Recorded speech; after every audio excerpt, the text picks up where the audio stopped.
अभी कल ही आपने एक बहुत ही दिलचस्प खबर सुनी कि राज्यसभा में आम आदमी पार्टी के 10 में से 7 लोगों ने ये तय कर लिया कि हम भाजपा के साथ मर्ज करेंगे।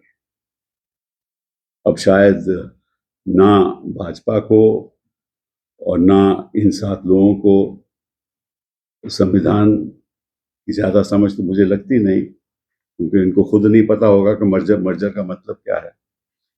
इतना इनको पता है कि किस तरह से किसी को खरीदना है, किस तरह से लोभ देना है, इस पे तो उनकी पूरी जानकारी है। लेकिन संविधान के मुताबिक ये सही है या गलत है, असंवैधानिक है या नहीं, मैं समझता हूं कि ना इनको मालूम है, ना भाजपा को मालूम है, ना उन लोगों को जो इसमें सहमति देंगे।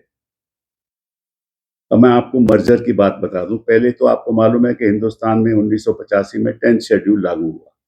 इसलिए लागू हुआ कि एक दल से लोग दूसरी दल में जा रहे थे और फिर वहां पद ले रहे थे। तो फिर लोगों ने सोचा, पार्लियामेंटेरियन ने सोचा कि कॉन्स्टिट्यूशनल अमेंडमेंट करके इसको रद्द करना चाहिए। मतलब कि जो ऐसा काम करे, वो आया राम गया राम कहते थे उस समय, जो ऐसा काम करे उसकी जो नागरिकता, उसकी जो मेंबरशिप है वो रद्द होनी चाहिए। तो फिर उसमें 2 प्रावधान रखे गए। एक तो अगर पार्टी स्प्लिट करती है, मतलब कि अगर मेरे 99 लोग हैं कोई भी पार्टी के, और उसमें 1/3 ये तय कर लें कि हम अलग होने जा रहे हैं, हाँ, तो वो अलग हो सकते हैं, लेकिन 1/3 होने चाहिए। फिर होता क्या था कि पहले 10 लोग करते थे स्प्लिट, और उसके उनके खिलाफ अगर पिटिशन डाली जाती थी ये गलत है, तो स्पीकर फैसला नहीं करता था, क्योंकि स्पीकर तो उन्हीं का होता था जो सत्ता में है। फिर 10 लोग और स्प्लिट करते थे, फिर 20 हो जाते थे, फिर भी 33 नहीं होते, फिर भी स्पीकर फैसला नहीं करता था। फिर 13 और हो जाते थे, फिर स्पीकर कहता था ठीक है। तो ये मामला चलता रहा, और फिर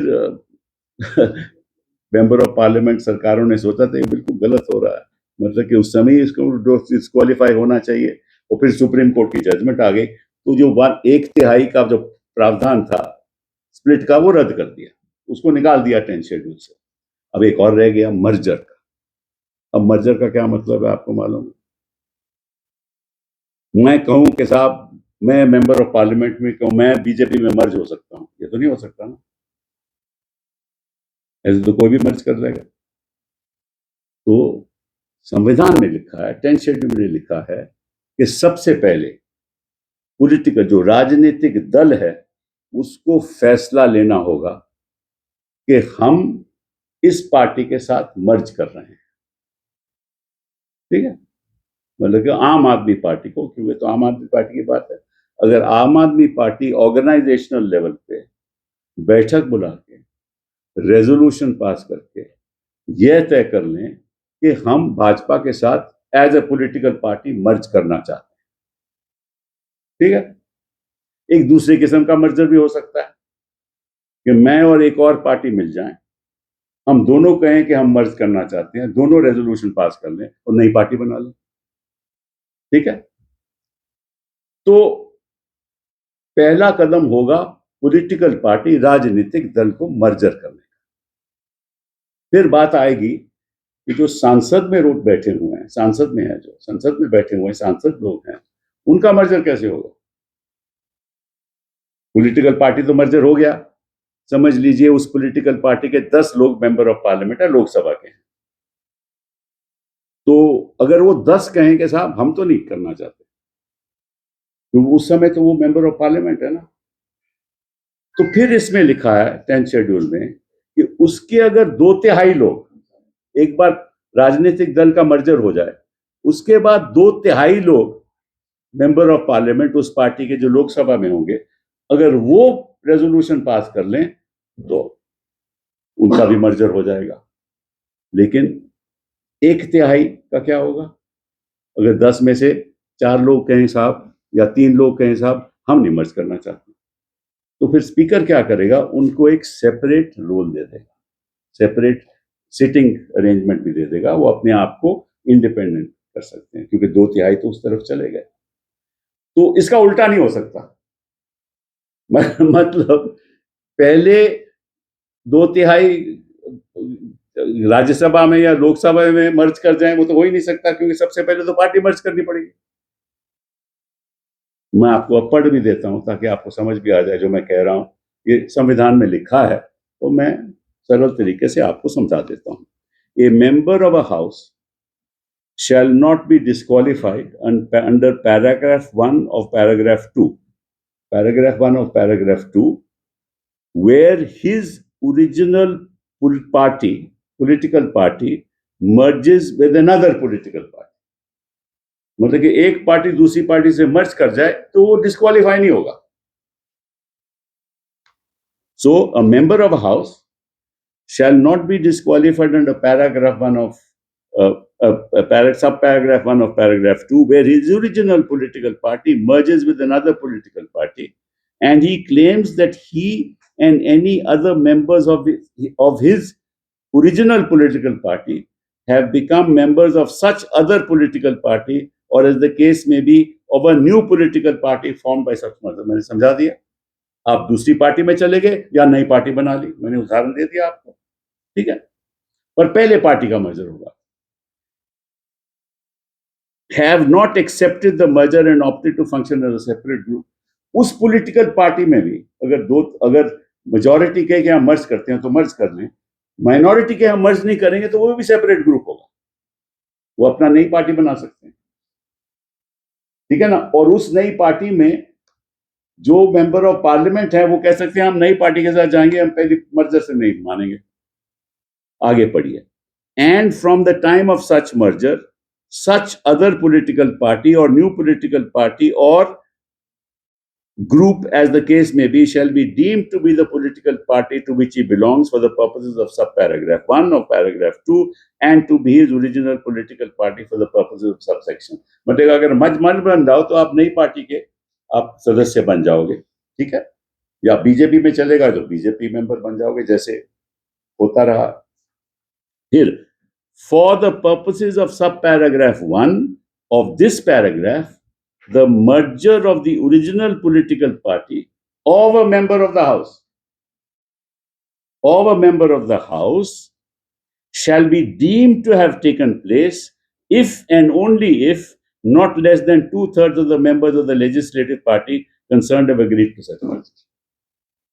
तो फिर आएगी बात, एक बार पार्टी मर्ज कर गई, फिर आएगी बात कि भाई मैं तो मेंबर ऑफ पार्लियामेंट हूं, मैं तो आम आदमी का मेंबर था, पार्टी तो मर्ज कर गई बीजेपी में, तो मेरा क्या होगा। तो अगर 2/3 असेंबली मेंबर ऑफ पार्लियामेंट कहें कि ठीक है हम बीजेपी के साथ जाएंगे तो हो जाएंगे, लेकिन 1/3 कहेंगे हम नहीं जाएंगे, तो सेपरेट ग्रुप हो जाएगा। तो पार्टी का भी सेपरेट ग्रुप हो सकता है, मेंबर का भी सेपरेट ग्रुप। अब यहां क्या हुआ है कि राज्यसभा में 7 मेंबर आपके 2/3 मर्ज कर जाते हैं बीजेपी, तो सबसे पहले मर्ज कर ही नहीं सकते, ये 10 शेड्यूल के खिलाफ है। अब इस सरकार के पास बड़े बड़े अच्छे अच्छे वकील हैं जो बहस भी करते हैं सुप्रीम कोर्ट में, उनसे भी पूछा होगा इन्होंने। अब इसमें कानून का कोई लेन देन नहीं है, इसमें राजनीति का लेन देन। भाजपा की सारी राजनीति आज उस मकाम पे है जहां हर असंवैधानिक काम हिंदुस्तान के इतिहास में जो कभी नहीं हुआ 2014 के बाद हुआ। चुनी हुई सरकारें गिरा दो, ऐसी इसी तरीके से महाराष्ट्र में क्या हुआ, यही हुआ। पार्टी कौन सी मर्ज की, शिवसेना की नहीं मर्ज की ना, फिर भी शिंदे साहब मंत्री बन गए, मान्यता दे दी उनको। क्यों मेहनत होगी। प्रॉब्लम हमारे देश में क्या है बता, राजनीतिक दल असंवैधानिक काम करते हैं, चेयरमैन जो स्पीकर होते हैं असेंबली के असंवैधानिक काम करते हैं, क्योंकि वो तो राजनीतिक दल के नुमाइंदे होते हैं, जो राजनीतिक दल कहेगा वही करेंगे, वो संवैधानिक काम करते हैं। कोर्ट फैसले नहीं करते, सालों साल फैसले नहीं होते, और फिर हमें आरोप लगता है कि हम बयान क्यों दे रहे हैं। हम सही बात करें तो आप लोग उसको चलाते नहीं हो, और जो गलत बात करते हैं आप 24 घंटे चलाते हो। ये अब मीडिया की राजनीति है। तो मीडिया में राजनीति और असंवैधानिक काम करके अपना सत्ता को मजबूत करना, लोगों को तोड़ देना, मजबूर करना, ईडी। अब इनके पीछे आपको मालूम है, मैं ज्यादा कुछ कहना नहीं चाहता, आपको मालूम है किन लोगों के पास ईडी पहुंच गई थी? सुना है थप्पड़ वप्पड़ भी मारे थे, सुना है, मुझे पता नहीं मालूम। ठीक है। अब जब बिजनेसमैन मेंबर बन जाएगा तो उसको तो अपना धंधा चलाना है ना भैया। धंधा चलाएगा तो ईडी पहुंचेगी, ईडी पहुंचेगी तो दल बदलेगा। ये क्योंकि इक्वेशन है ना, ये इक्वेशन है, ये पॉलिटिकल इक्वेशन है। धंधा करके पार्लियामेंट में आओ, पार्लियामेंट के बाद धंधे करो, धंधा बढ़ाओ, धंधा बढ़ाओगे तो ईडी पहुंचेगी या सीबीआई पहुंच जाएगी, उसके बाद आप दल बदल दो और धंधा करो। यही हुआ ना राजनीतिक षड्यंत्र। मैं तो कहता हूं कि भाजपा को, इनके लोगों को, मतलब कि एक इनका म्यूजियम बनना चाहिए हिंदुस्तान के इतिहास का, 2014 का, जैसे प्राइम मिनिस्टर का बना म्यूजियम, इनको म्यूजियम चलना चाहिए कि कितने धांधलेबाजी इन्होंने की है अपने कार्यकाल में। मगर हिंदुस्तान के इतिहास में ऐसा नहीं हुआ। और फिर ये जाके भाषण देते हैं, कभी विमेन रेजोल्यूशन बिल की बात करेंगे, वो भी असंवैधानिक। वहां जाके दीदी ओ दीदी ऐसी बातें करेंगे, वोट चोरी होगी, सीईसी को अपने पॉकेट में रख के जो उससे करवाना करवाएंगे। 27 लाख वोट, लोग जो नागरिक हैं वो वोट नहीं दे सकते, उसका कुछ नहीं होने वाला। डिस्क्वालिफिकेशन पिटीशन तय ही नहीं होगी। अब मैं आपको शर्त से बोल देता हूं कि चेयरमैन साहब इसको एक्सेप्ट करेंगे। हम पहले तो हम तो खैर, मैं तो इंडिपेंडेंट मेंबर ऑफ पार्लियामेंट हूं, अपने आपके लोग इस पे डिस्क्वालिफिकेशन पिटीशन फाइल करेंगे। वो डिस्क्वालिफिकेशन पिटीशन की सुनवाई नहीं होगी, वो कहेंगे जी हमें जवाब देना है, उस पर महीने लग जाएंगे। इस बार अगर कोर्ट में जाएंगे बोले तो चेयरमैन साहब के साथ पेंडिंग है, हम क्या कर सकते हैं? पहले चेयरमैन साहब के कार्रवाई खत्म हो, फिर हम चेयरमैन साहब को कैसे मैंडेमस दे सकते हैं? ये तो असंवैधानिक है। तो उस पर बहस होगी, महीनों बाद बहस होगी। अगर डेट लगेगी तो, अगर डेट लगेगी तो ठीक है। अच्छा, बहस होगी तो फिर कहेंगे कि आप ऐसा है, मैंडेमस तो हम दे नहीं सकते, लेकिन हम आग्रह करेंगे चेयरमैन साहब से, यार फैसला जल्दी कर दो। तो चेयरमैन साहब थोड़ा बहुत, हाँ, और नहीं करेंगे तो क्या हो सकता है? ठीक है। अगर फैसला कर भी दें तो उनके पक्ष में करेंगे, तो ये तो नहीं कह सकते कि मैंने गलत किया था, उन्हीं के पक्ष में करेंगे। फिर उनके पक्ष में हम पिटीशन फाइल करेंगे 226, पहले सुप्रीम कोर्ट में करेंगे, कहेगा पहले 226 में जाओ हाई कोर्ट में। हाई कोर्ट में जाएंगे तो वो कहेंगे कि हमें 6 हफ्ते का जवाब चाहिए, 6 हफ्ते का जवाब चाहिए। उसके बाद कहेंगे कि यार ये बड़ा इंपॉर्टेंट मामला है, हम इसको जरूर सुनेंगे। वो सुनवाई कभी होगी नहीं, वो महीनों भर सुनवाई नहीं होगी। अगर हो भी गई तो वो भी खिलाफ होगी। उसके बाद सुप्रीम कोर्ट जाएंगे, तब तक 4 साल बीत जाएंगे, ठीक है। और 4 साल के बाद वो कहेंगे कि हम आज को बड़ी जल्दी सुनेंगे, तो फिर 5 साल बीत जाएंगे, कहानी खत्म हो जाएगी। या इस बीच पंजाब में लोगों को तोड़ लेंगे, ये भी हो सकता है। पंजाब में लोगों को तोड़ लेंगे, तोड़ के वहां भी सरकार गिरा देंगे। उसके बाद इन्हीं लोगों की दोबारा इलेक्शन करा देंगे, ये चुन के वापस आ जाएंगे, फिर कहेंगे साहब इसको डिस्क्वालिफिकेशन का मतलब ही क्या है? ठीक है। मैंने आपको जो होने वाला है, मैं कोई ज्योतिषी तो हूं नहीं, लेकिन भविष्यवाणी आपको दे रहा हूं, ये ही होगा। इसका कुछ नहीं होने वाला, क्योंकि इतनी गिरावट आ चुकी है हमारी राजनीति में कि इसका सुधार नहीं है। सुधार तो यही हो सकता है कि आप लोग सही काम करो। जो स्टोरी चलानी चाहिए वो चलाओ। देखिए, हम सब का कर्तव्य है कि देश को बचाना, देश को बचाना। आप लोगों के भी बच्चे हैं, भविष्य है। ऐसा चलता रहा तो हिंदुस्तान का भविष्य खराब होगा तो आप लोगों का भी होगा। अगर ऐसा ही चलता रहेगा तो क्या होगा इस देश का? तो मैं तो आग्रह करूंगा, मुझे किसी ने बोला था कि भाई, मैं कोर्ट में ही किसी को सुन रहा था, कल जज साहब कह रहे थे कि भाई आप अपनी कॉन्शियंस के आधार पे काम कीजिए। एक पुलिसमैन को बोल रहे थे।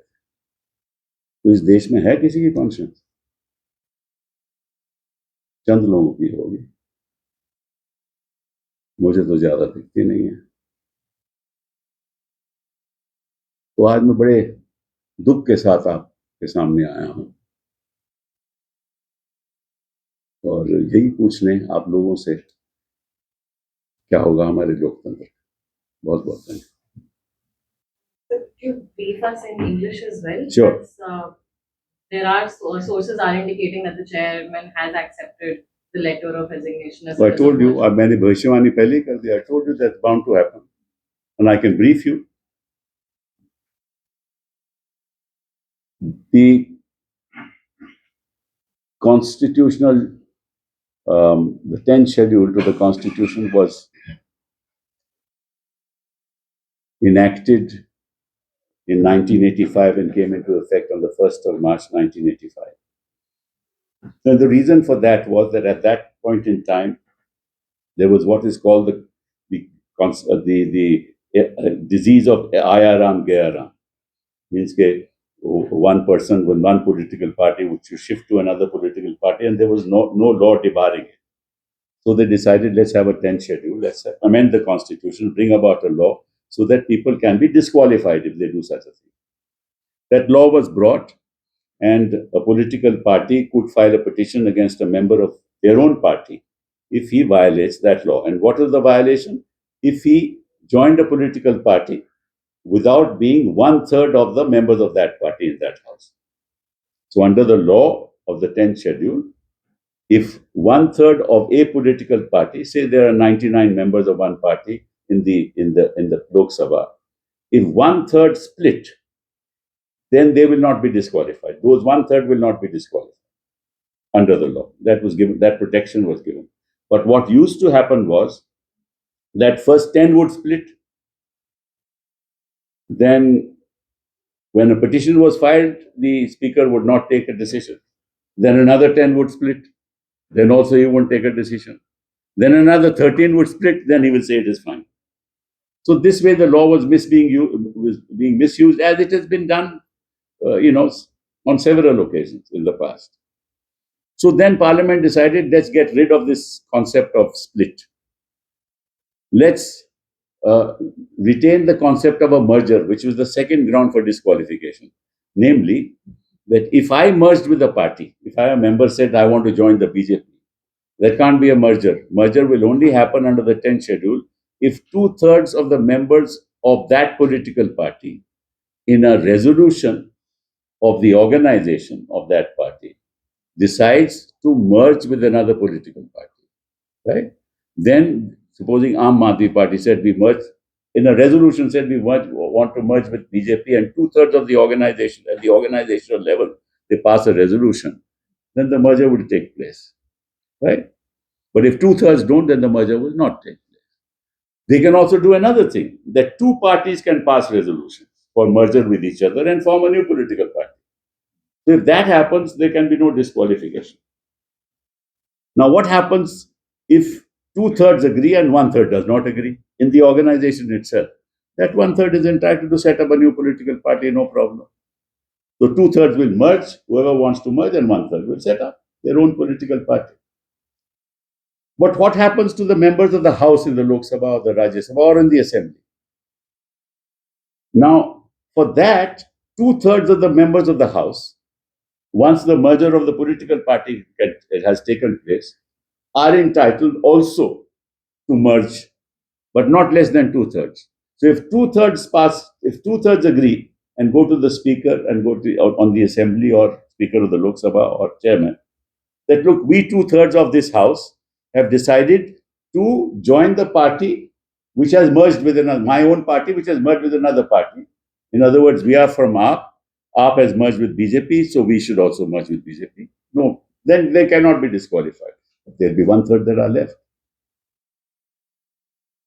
Right? They can't be. If they don't want to merge, they need not merge. They will be given a separate status in the House as independents or whatever. Or they might join the other party. Right? Because they are not 2/3, all 100% will be there, they can join. So that's the lay of the land. This is reflected, in other words, no member of the assembly or of parliament can, without a merger of the political party to which he belongs, is entitled to merge with a political party. Not entitled, as a matter of law. Now I'll just read the provision to you so that you understand what it is.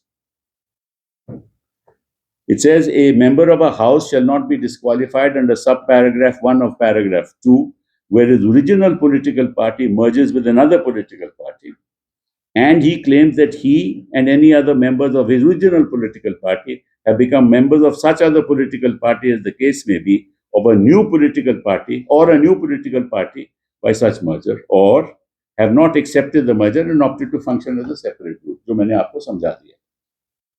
And from the time of such merger, such other political party or new political party or group as the case may be, shall be deemed to be the political party to which he belongs for the purposes of subparagraph 1 of paragraph 2.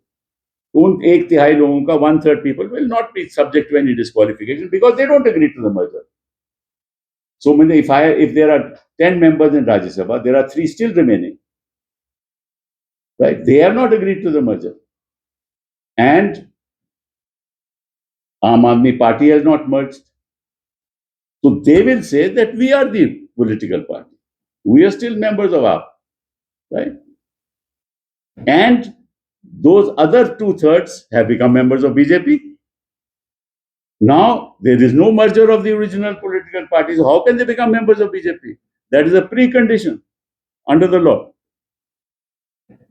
So, for the purposes of subparagraph 1 of this paragraph, the merger of the original political party of a member of the House shall be deemed to have taken place if and only if not less than 2/3 of the members of the legislative party concerned have agreed to such merger. So this comes after the political merger of the political party. So the fact of the matter is that despite the law which is clear, and I'm sure that members of the BJP at the highest level would have consulted, but no consultation is really necessary because this is a political move. It has nothing to do with law. It's nothing to do with the constitution, because the track record of the BJP has been a track record of unconstitutional means to topple constitutional governments. That's the track record of the BJP. So they're not going to bother. So, and then if the AAP members file a petition, chairman will accept it forthwith, because they act, because in India, chairman or speaker continue to be members of the House, unlike in other parts of the country. Have you ever heard a member of the Republican Party going to the Democratic Party? Have you heard? Have you ever heard member of the Labour going to Conservative? Have you heard? Why is it happening in India? Somebody should think about it.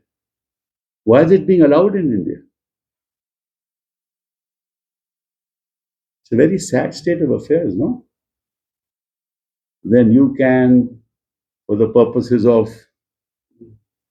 a loaf of power, or for other reasons, you switch. Now, of course, there is a far more insidious thing that is happening. Some of these people are businessmen. They have come here for reasons that are obvious, right? Now they are going for reasons that are obvious.